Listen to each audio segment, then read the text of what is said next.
Franz-Olivier Gisbert, donc éditorialiste et écrivain, donc va avoir un échange assez exceptionnel, comme beaucoup de conférences de Neuroplanète, avec Raphaël Gaillard.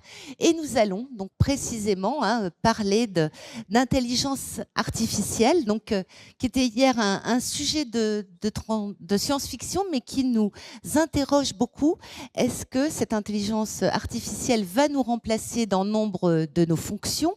Est-ce qu'il faut anticiper cet affrontement entre la machine et l'homme ou réussir cette hybridation?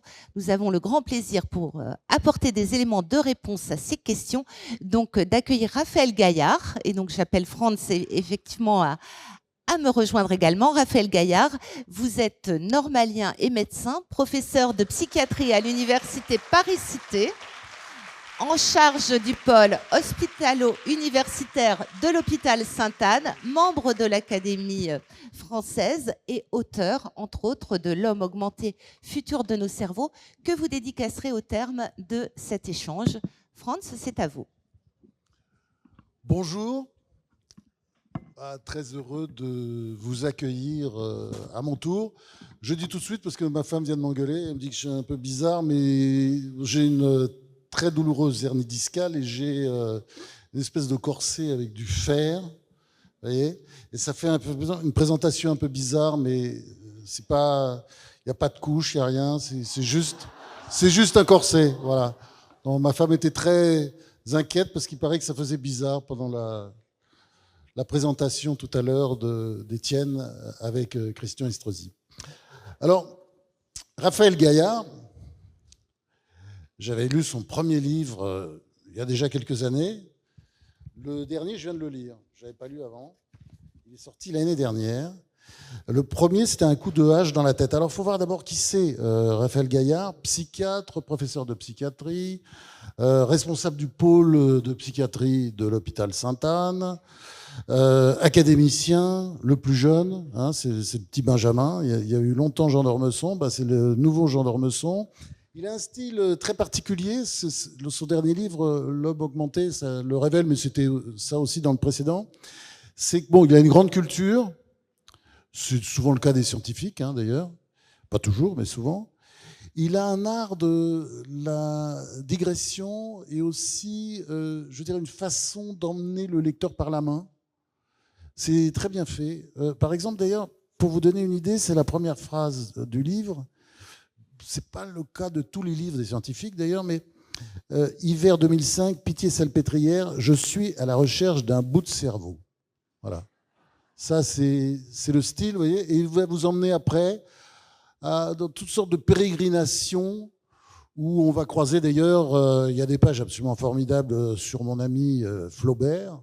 Je dis toujours c'est mon ami parce que un de mes livres préférés, c'est sa correspondance, que je trouve absolument inouïe. Et ce côté vieille ganache, toujours ronchonne, et en même temps très drôle, avec beaucoup d'autodérision. Enfin, c'est un personnage qu'on ne peut qu'aimer. Donc, d'abord, parce que vous êtes un grand psychiatre reconnu, première question, tout simplement et toute bête, c'est comment on devient psychiatre? Qu'est-ce qui vous a attiré vers la psychiatrie? Après, on va faire le tour de la planète Gaillard, mais ça, c'est une question personnelle et c'est intéressant. Comment on le devient? Alors, je suis ravi de rencontrer un psy qui va me permettre de parler de mes propres troubles. Non, et c'est pas fini, hein. C'est pas fini. C'est bien, je suis ravi. Alors moi, j'ai une pathologie du choix. J'ai beaucoup de mal à faire des choix. Et au moment du baccalauréat, j'avais énormément de mal à faire un choix entre les études de lettres et les études de sciences. Choix extrêmement difficile. J'étais d'ailleurs inscrit autant en maths sup qu'en hippocagne. Ça, c'est votre point commun avec Macron, Hollande, etc. Non? Merci. Merci. Le psy n'est pas toujours sympa. Et à l'époque, c'était pas Parcoursup, c'était Ravel sur Minitel. Et donc, je pianotais sur mon Minitel. J'ai même laissé passer les dates. Et puis, à un moment, je me suis dit que la médecine, c'était un moyen de conjuguer les sciences et les lettres. Parce que finalement, un médecin, c'est un scientifique. Quand on va voir un médecin, on ne va pas voir un marabout, un chaman, on va voir un scientifique qui agit, qui pense conformément aux données de la science, à l'état de l'art. C'est un scientifique. Et puis, dans le même temps, j'ose pas dire en même temps, ce scientifique, il se fonde sur un récit. Parce que l'essentiel des diagnostics se font à partir du récit du patient. Donc il faut avoir une attention particulière à la narration, au récit, et en fait c'est très littéraire. Donc j'ai fini par me dire, eh bien allons-y, allons vers les études de médecine. Alors j'ai quand même fait des détours, des digressions, comme vous avez dit, dont Normal Sup, mais l'idée c'était d'aller vers cette union par la médecine des sciences et de la littérature, et à mes yeux la psychiatrie c'était le meilleur moyen en médecine de réussir cette réunion sciences et littérature. Et qu'est-ce que c'est la différence entre le psychiatre et le médecin ? Alors, même si le psychiatre est un médecin, d'ailleurs. Alors, c'est un médecin, c'est une discipline médicale, donc une des spécialités médicales. Donc, ça veut dire qu'on passe le concours de l'internat. Aujourd'hui, ça s'appelle l'ECN. Et on choisit la ville où on va exercer en fonction de son classement, et puis la spécialité, en l'occurrence la psychiatrie.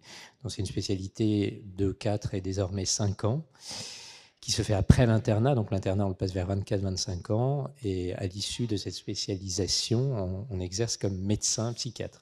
À partir de quel âge, quoi, vers 30 ans quand on est... Oui, ça aboutit à peu près à la trentaine. Et près de la retraite déjà, quoi. Voilà.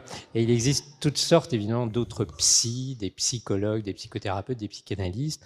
Mais le psychiatre, lui, a la particularité d'être un médecin s'intéressant à ces troubles psychiques et faisant tout pour les soigner. Et alors, on dit, c'est mon petit doigt qui m'a dit ça, il paraît que vous êtes très connu pour votre empathie avec les patients. Enfin, c'est le cas de beaucoup de médecins, faut le dire. Mais il paraît que vous êtes vraiment connu pour ça. En tout cas, là, aujourd'hui, j'ai de l'empathie pour votre lombalgie dont vous avez l'air de souffrir. Bah, si vous pouviez trouver la solution, ce serait bien, d'ailleurs. Ouais. Ça, c'est mieux que l'empathie, d'ailleurs. C'est mieux que je suis pas agressif. Hein, non. Non, mais la douleur, c'est terrible. La douleur, c'est toujours une forme de persécution. En fait, oui. Hein, on devient méchant. On est tellement persécuté par la douleur qu'on pourrait dire, je ne sais pas si vous connaissez cette expression qui est celle de la fièvre obsidionale. La fièvre obsidionale, c'est la fièvre, la folie en fait, qui s'emparait des femmes et des hommes qui faisaient l'objet d'un siège dans un château fort. À un moment, il y avait une sorte de folie collective qui émergeait. Et en fait, quand on est assiégé comme ça, poursuivi par un mal, la douleur, eh bien, on finit par ne plus penser bien. Alors, je pense que vous avez de la marge parce que vous êtes Franz-Olivier Gisler. Merci. Bon, alors, l'une de vos spécialités, c'est la schizophrénie. Vous pouvez expliquer ce que c'est ? On a le sentiment qu'elle se développe, mais est-ce que c'est pas parce qu'on la connaît mieux, justement, qu'on a le sentiment qu'elle se développe, parce qu'elle n'a pas toujours été là ? Alors, c'est une des pathologies emblématiques de la psychiatrie, dans les troubles psychiques. Et elle affecte à peu près 1% de la population générale. 1% de la population générale, sous toutes les longitudes. Partout, oui, c'est ça. Oui, sous toutes les longitudes et toutes les latitudes. C'est important de le mesurer de cette façon. C'est la même chose au Texas et au Groenland, ou bien en Australie. C'est la même chose. C'est une sorte de constante. C'est à peu près 1%, juste en dessous d'1%. Donc c'est très fréquent. En France, ça veut dire 700 000 personnes, quelque chose comme ça. Et c'est marqué par des symptômes. Ce que l'on connaît le mieux dans le grand public, c'est les hallucinations et les idées délirantes. Mais en fait, ce qui est probablement à la base, à l'origine de ce trouble, c'est ce qui lui donne son nom, schizophrénie. Schizo, c'est coupé, phrénos, c'est l'esprit. Donc c'est plutôt quelque chose qui est de l'ordre de la dissociation de l'esprit, quelque chose qui se désorganise dans l'esprit et qui aboutit à une sorte de perte de cohérence de l'esprit, quelque chose qui n'est plus unifié dans le fonctionnement psychique de l'individu, chose qui se désorganise de l'intérieur, ce qui rend toute chose difficile, donc même y compris d'appréhender la réalité, en fait. Y compris d'appréhender la réalité, y compris même de se mobiliser vers la réalité. Donc ça peut aboutir à une sorte de repli aussi sur soi, et puis des moments de reconstruction d'une fausse réalité ou de quelque chose qui n'est pas la réalité partagée, que sont les idées délirantes et les hallucinations. Alors, on va en venir maintenant au sujet de l'homme augmenté.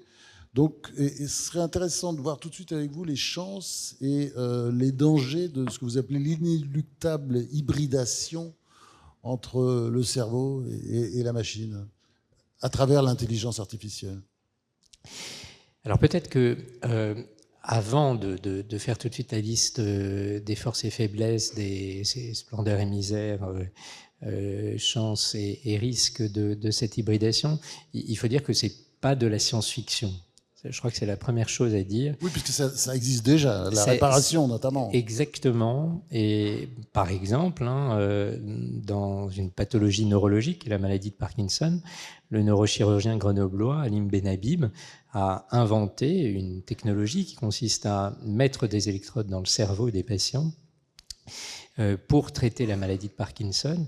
Et aujourd'hui, autour de 150 000 patients dans le monde ont bénéficié de ce traitement. Donc on n'est plus dans le champ de la recherche, on est vraiment dans le soin. Et si vous voulez regarder d'ailleurs sur Internet, vous trouverez plein de vidéos de patients. Vous tapez stimulation cérébrale profonde, maladie de Parkinson. En anglais, c'est Deep Brain Stimulation Parkinson Disease. Vous verrez, ces vidéos sont impressionnantes. Alors, nous utilisons ces technologies dans les troubles psychiques et elles sont efficaces, par exemple, dans certaines formes sévères de troubles obsessionnels compulsifs. Et il y a donc un vrai enjeu de soin. Effectivement, le mot consacré, c'est la réparation. Nous pouvons développer, nous travaillons à développer ces technologies pour soigner. Simplement, ces technologies peuvent avoir un autre objectif que celui du soin, de la réparation, qui est celui de l'augmentation. C'est souvent difficile en médecine d'établir la distinction entre réparation et augmentation. Et parfois, on s'aperçoit qu'on ne fait pas que réparer, on augmente. Et en l'occurrence, ces technologies peuvent clairement augmenter. Alors, je vais faire référence à un personnage auquel on a fait référence juste avant, qui est Elon Musk, pas en lien avec l'actualité récente, mais Elon Musk... C'est Neuralink l'année dernière. Exactement, Elon Musk a créé en 2016, en fait, cette entreprise Neuralink, qui depuis a levé presque 300 millions, qui est exactement dans ce champ, c'est-à-dire celui des implants pour créer des interfaces entre le cerveau et la machine, qui a implanté d'ailleurs plusieurs patients aujourd'hui, qui sont des patients tétraplégiques, donc qui ont perdu la motricité des bras et des jambes. Et les résultats sont impressionnants. Mais Elon Musk, on peut lui reconnaître cette qualité, il n'avance pas masqué. Donc il a annoncé d'emblée la couleur, et il a annoncé d'emblée que son objectif, ça n'était pas la réparation, il commençait par cela, c'était l'augmentation. Et même pour lui, l'enjeu, c'était de répondre au tsunami de l'intelligence artificielle. C'est-à-dire que notre intelligence humaine ne pourrait pas faire le poids seule, et donc il faudrait de cette façon l'hybrider avec la machine.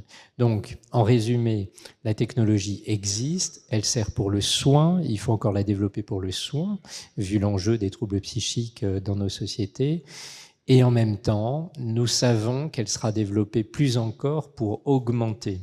Alors, justement sur l'augmentation, parce que il y a dans la salle d'ailleurs Lionel Nakache qui sera là demain, votre ancien directeur de thèse. Exactement. Et dans son dernier livre, il est extrêmement violent justement sur l'idée d'augmentation. Il dit, il comprend pas qu'on puisse utiliser ces implants, disons, sur des personnes qui sont bien portantes. Évidemment, on peut que soutenir tous ces efforts qui sont faits en faveur des tétraplégiques, ou d'autres d'ailleurs, des gens atteints de la maladie de Parkinson ou d'autres maladies. Mais c'est vrai que là, il y a une question éthique.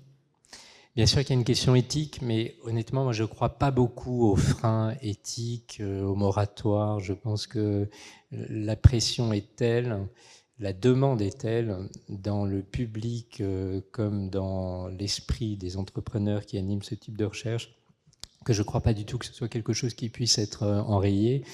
D'abord, mais on a le sentiment, en lisant le livre, vous pensez, dans quelques années, on peut se retrouver ici avec chacun, on aura des petits implants pour ceci ou pour cela. Quelques années, c'est peut-être un peu vite dit, mais en tout cas, dans d'autres pays que le nôtre, pour lesquels les freins éthiques ne sont pas les mêmes, pour lesquels la publicité de la recherche n'est pas la même, je ne doute pas que ce type de recherche soit très vite promu.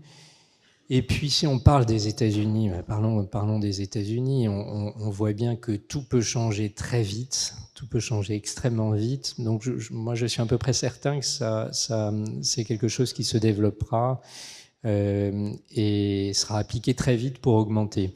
Et comment vous voyez ça, justement, l'augmentation? Il y a les implants, c'est-à-dire mettre quelque chose dans le cerveau, et puis il y a les technologies non invasives qui consistent à faire la même chose sans rentrer dans le cerveau, ce qui se développe très vite, ce qui est plus complexe bien sûr, mais ce qui se développe très vite et qui sera encore plus rapidement détourné puisqu'il n'y aura pas besoin du neurochirurgien pour aller implanter ce dispositif qui permet de faire communiquer directement le cerveau avec la machine. Donc moi je ne crois pas du tout aux freins éthiques, je pense que c'est quelque chose qui est inéluctable. Et donc partant de là, il faut considérer ce qui sera possible et quels en seront les dangers. Et une fois qu'on a identifié les dangers... Justement, c'est quoi? C'est-à-dire on pourra, par exemple, intégrer dans son cerveau des bibliothèques entières de livres, de connaissances, des choses comme ça? Alors, c'est très important d'identifier ce qui est possible et ce qui n'est pas possible. Parce que autant je viens de vous dire que ça ne relève pas de la science-fiction, autant persiste une idée qui est du registre de la science-fiction, selon laquelle, quand on est dans le cerveau, on a accès à l'ensemble du cerveau. Comme si, vraiment, une fois que vous aviez mis les pieds sur cette planète, c'est le cas de le dire aujourd'hui, eh bien, vous pouviez tout faire sur cette planète. Et c'est pas du tout le cas, parce que cet organe, c'est 1,4 kg de chair, c'est 85 milliards de neurones, chacun établit 10 000 connexions. Et donc, si vous mettez un implant à un endroit donné du cerveau, il enregistre l'activité à cet endroit du cerveau, mais il ne l'enregistre pas à 10 cm, à 20 cm. Pas du tout. Donc, ce que vous pouvez faire avec un implant, c'est uniquement améliorer, réparer ou augmenter les fonctions cérébrales qui sont à proximité de l'implant. Je le dis d'une autre façon, il n'y a pas de port USB ou Ethernet ou HDMI, ce que vous voulez, dans le cerveau. Vous ne pouvez pas vous plugger dans le cerveau et accéder à l'ensemble du cerveau. D'ailleurs, en sens inverse, de la même façon, ça relève vraiment de la science-fiction, cette idée que, en se connectant au cerveau, vous pourriez en extraire tout ce qu'il contient, c'est-à-dire digitaliser l'esprit. Absolument pas. Tout ce que vous pourrez faire, c'est augmenter la fonction qui est à proximité. Mais augmenter un sens, la vision, l'audition, augmenter une faculté donnée, les capacités de concentration par exemple, oui, c'est tout à fait possible. Ce qui était représenté, il y avait des séries américaines à la gloire de ce type de recherche dans les années 80-90. Oui, vous en parlez dans le livre d'ailleurs. C'était L'homme qui valait 3 milliards et son homologue Super Jamie augmenter la vue ou l'audition par ce type de technologie. Ça sera très vite possible, à n'en pas douter. Alors, la mémoire, là aussi, il y a quelque chose qui est faux en la matière, puisque c'est la même idée que la connexion par le câble. En fait, vous pourriez connecter une mémoire gigantesque au cerveau, il n'en demeure pas moins qu'à la fin, vous serez dans le cerveau avec les limites du cerveau lui-même. Je vais utiliser une métaphore. Vous pouvez décider de projeter 10 films, 100 films, 1000 films. Si c'est dans la même salle de cinéma, en fait, on n'en verra qu'un. Et donc, non, il n'y aura pas d'extension de la mémoire infinie de cette façon. Par contre, une augmentation des capacités de mémorisation, oui, ça c'est tout à fait possible.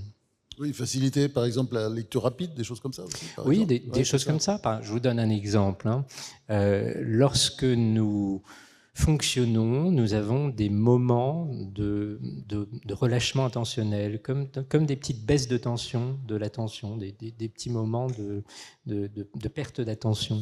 Eh bien, il a été montré, c'est tout à fait opérationnalisable, qu'on peut enregistrer l'activité cérébrale en continu et détecter ces moments de diminution de l'attention et les corriger par une stimulation au moment de ces diminutions de l'attention.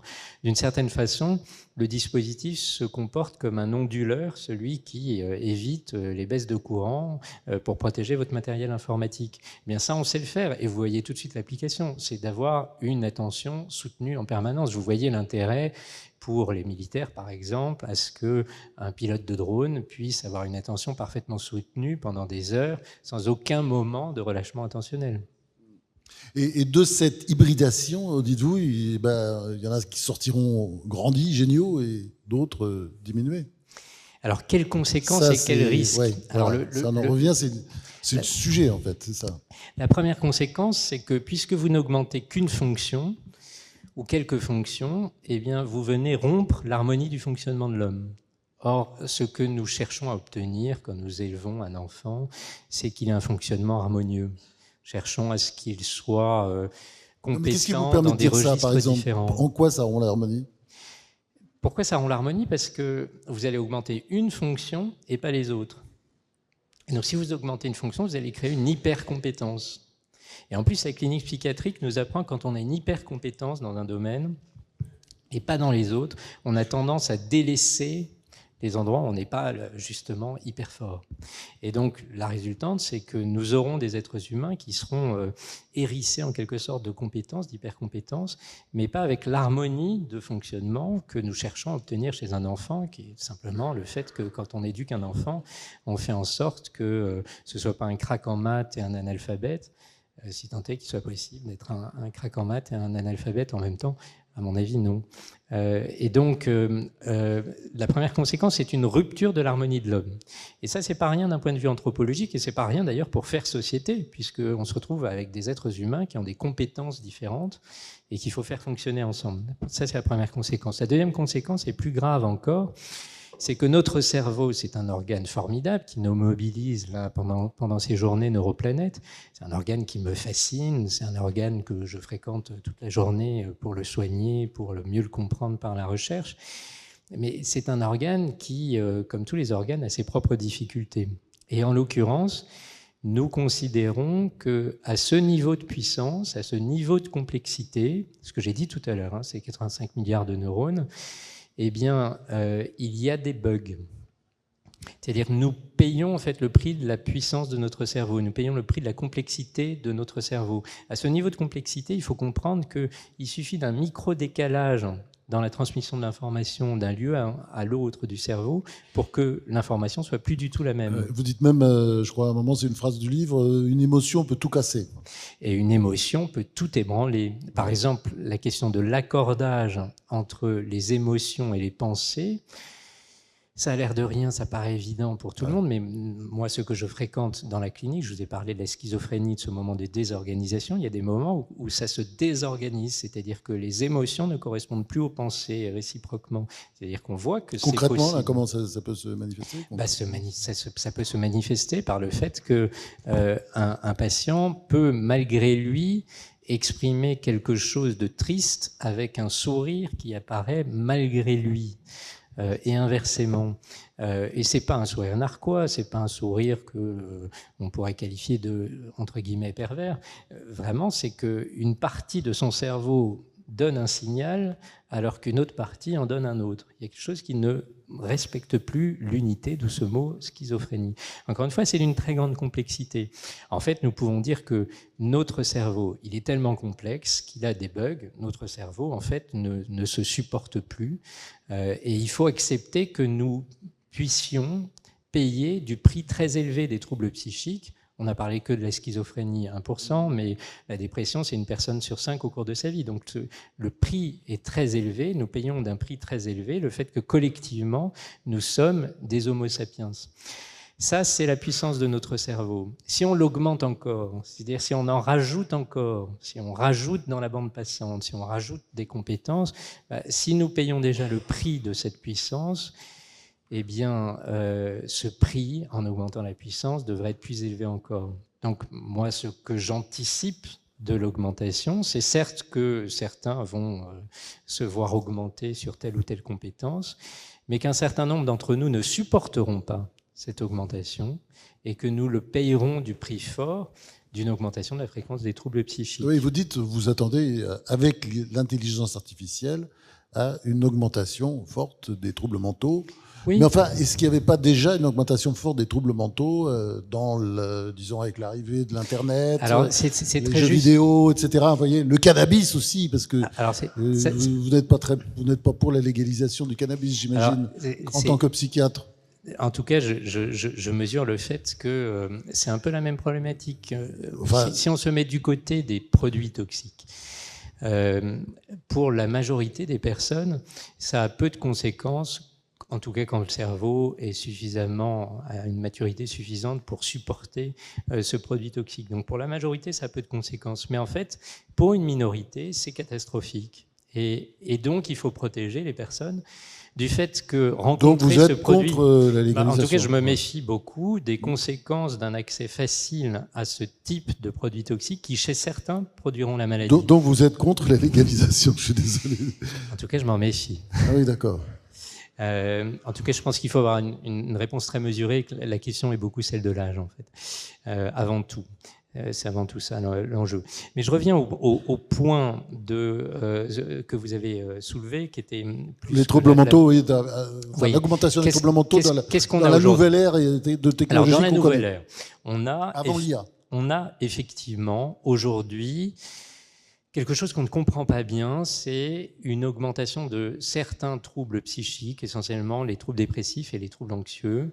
Si on donne des données françaises, très rapidement, la dépression, elle a augmenté de 2 points dans la population générale dans la décennie qui a précédé la Covid, et de 3 points autour de la Covid et depuis la Covid. Donc on a plus 5 points, ça c'est dans la population générale. On doit être à 12-13% de prévalence dans la population générale.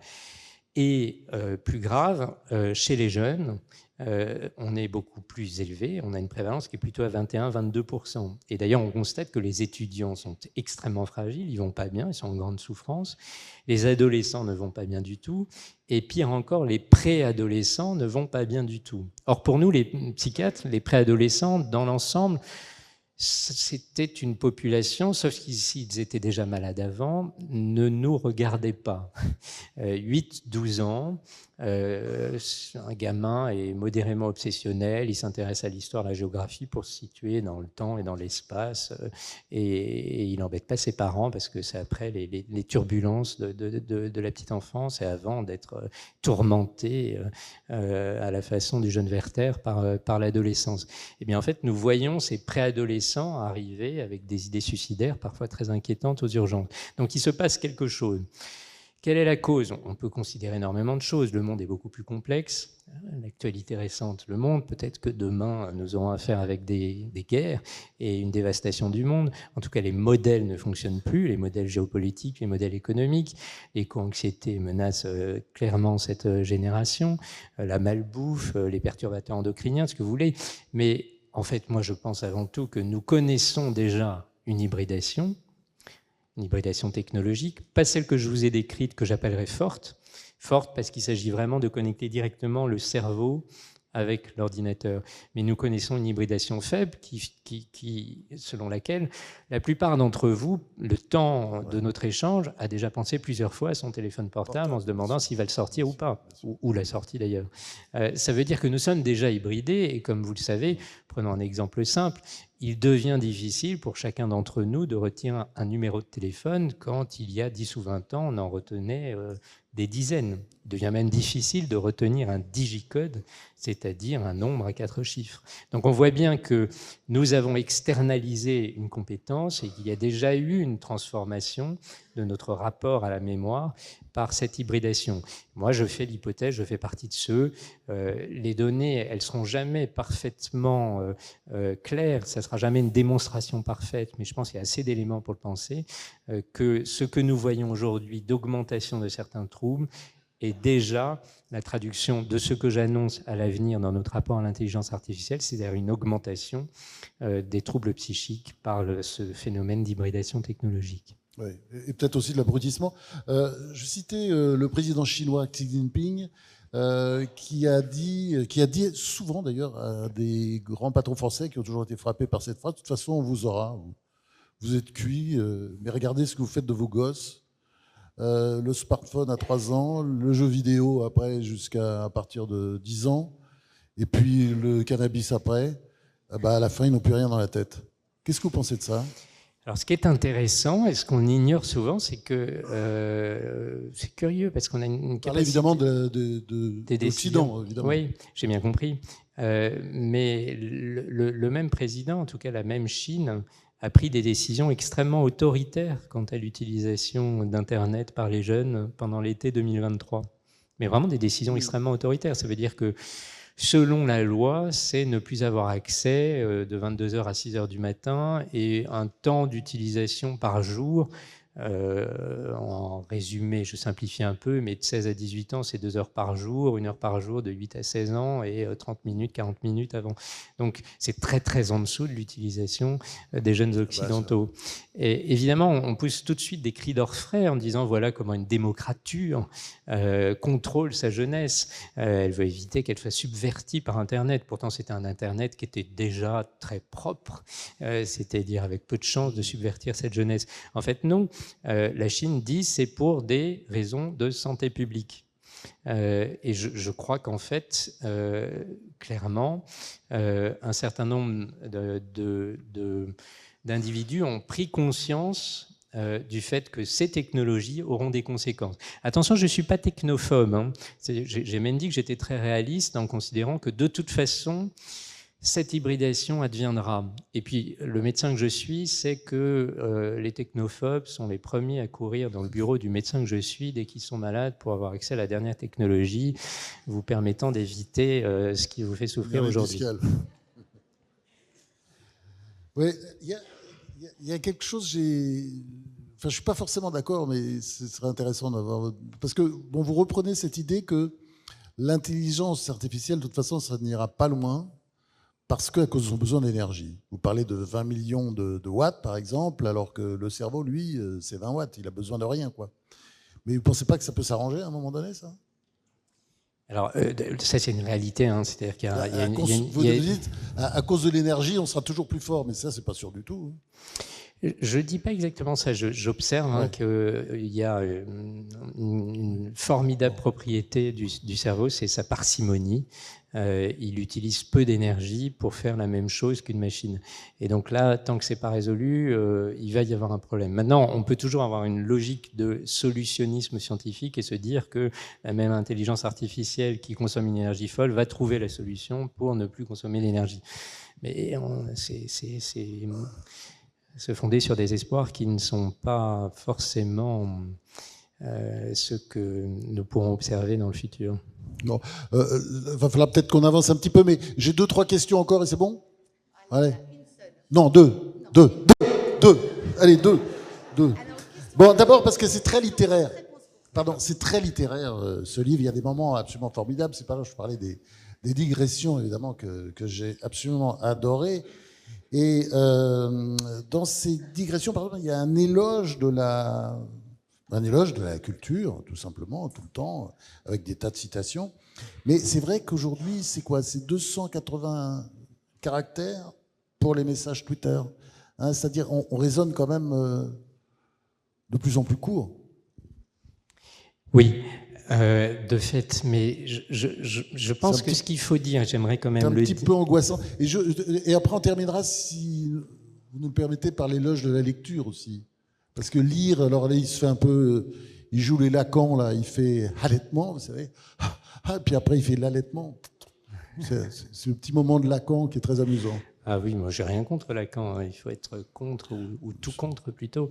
Bien sûr. En fait, ce que je peux vous dire de ça, mais ça va être difficile de donner une réponse très courte, c'est que j'ai parlé d'hybridation technologique, mais il ne faut pas avoir le nez dans le guidon. Et puis, je vous ai un peu déprimé alors que je suis psychiatre en vous annonçant une épidémie de troubles psychiques à venir. Donc, il faut essayer de s'efforcer de voir ce qui s'est passé dans l'histoire. Et il se trouve que, moi, je pense que nous avons connu une grande hybridation, une hybridation majeure, qui est celle de l'avènement de l'écriture et donc de la lecture. et que, en fait, le livre, c'est déjà déposer son savoir hors de soi. Lire, c'est le réincorporer.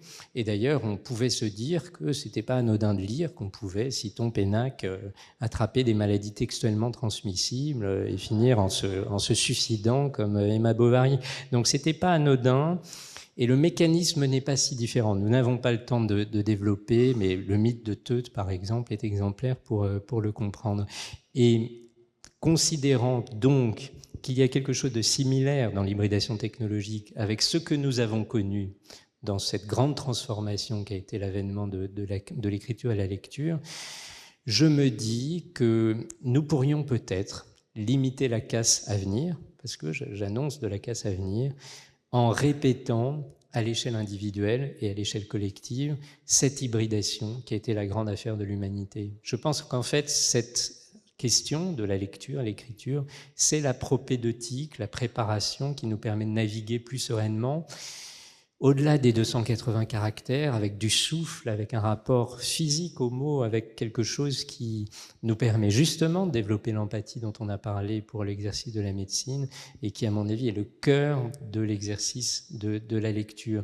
Et ça n'est pas qu'un plaidoyer d'académicien, c'est un plaidoyer qui part du fait qu'en y regardant de plus près, ce que nous n'avons pas le temps de développer là, eh bien en fait, l'hybridation technologique que nous vivons aujourd'hui, aussi terrible soit-elle à certains égards, aussi géniale aussi soit-elle à d'autres égards, y compris pour réparer, c'est en fait un nouveau chapitre de cette grande histoire de l'hybridation de l'humanité.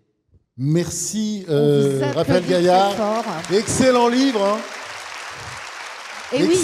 Excellent livre que je conseille, parce que vraiment, il vous prend par la main, il vous emmène et on a résumé, mais il y a plein d'autres choses. Et puis surtout, moi, quelque chose que j'ai évidemment adoré, c'est l'éloge de la lecture. Et je vous signale qu'il va dédicacer donc L'Homme augmenté. Et puis, je pense qu'il y aura aussi il y a un second livre, effectivement, un coup de hache dans la tête, absolument. Également avec, voilà. Voilà, on voit les couvertures. Vous allez dédicacer vos 2 ouvrages au terme de cette conférence. Franz, vous dédicacez aussi votre ouvrage. Donc voilà. Mais il nous reste 5 minutes. On va prendre quelques questions. Voilà, madame, on va partir de ce côté. Est-ce qu'il y a des questions de ce côté? Je regarde. Oui, bonjour. Comme le disait Blaise Pascal, donc l'intelligence humaine a 2 composantes. D'une part, l'esprit de géométrie et l'esprit de finesse. Bon, aujourd'hui, on voit que les machines savantes, c'est-à-dire les ordinateurs sous toutes leurs formes, battent à plat de couture désormais donc l'être humain sur le plan de l'esprit de géométrie, mais ne parviennent qu'à le singer par des simulacres sur l'esprit de finesse. Est-ce que finalement, un des risques avec on va dire le développement des interactions entre les êtres humains et ces machines savantes, ces ordinateurs, y compris très miniaturisés, ce n'est pas le fait que ces machines sont extrêmement psychorigides? Alors, voilà, si vous pouvez poser juste une question courte, s'il vous plaît. Ah, et je crois que vous n'avez plus de micro en plus, donc ça devient très compliqué.